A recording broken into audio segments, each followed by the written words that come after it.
Ayan ang ating ilaw. Tunay ngang Christmas is coming to town.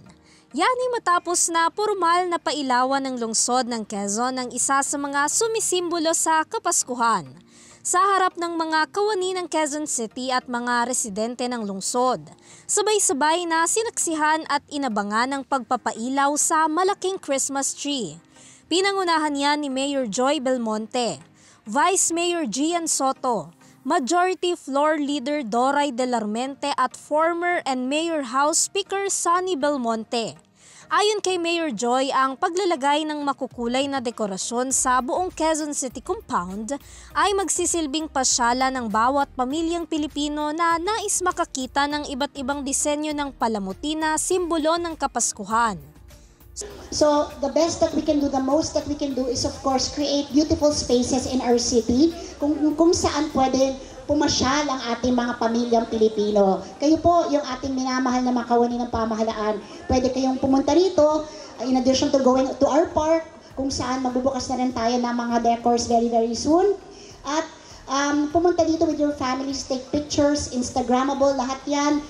Walang bayad, no? Para lang matuwa, magiliw ang inyong mga anak. So, one of our goals is to create beautiful open spaces for our families. No? Nagsisilbi rin daw itong paalala sa lahat ng Q-citizen at kawani ng kanilang lungsod na ipagpatuloy ang pagtulong sa kapwa at palawigin pa ang serbisyong iniaabot sa mamamayang Pilipino na maituturing daw na isa sa tunay na diwa ng Pasko. Before I used to say, whenever you go out, makipag-usap sa mga tao, tandaan ninyo, dala-dala ninyo ang pangalan ng lungsod Quezon. Dapat pag nakita nila kayo, ang nakikita nila ay ang pagkalinga at pagmamahal ng lungsod Quezon. Level up the love that we share to our people.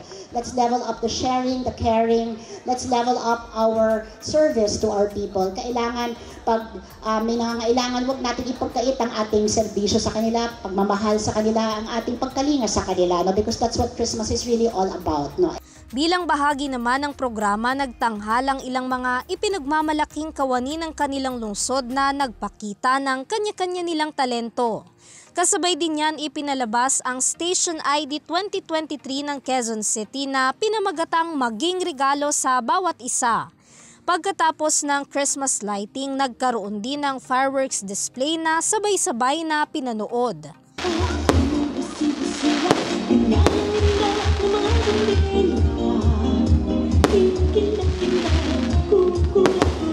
Samantala, isa rin sa mga naging panauhing pandangal sa seremonya si Quezon City Police District Director Police Brigadier General Red Maranan. Para sa URTV News, Vanessa Cleofa sumasaludo sa bawat Pilipino.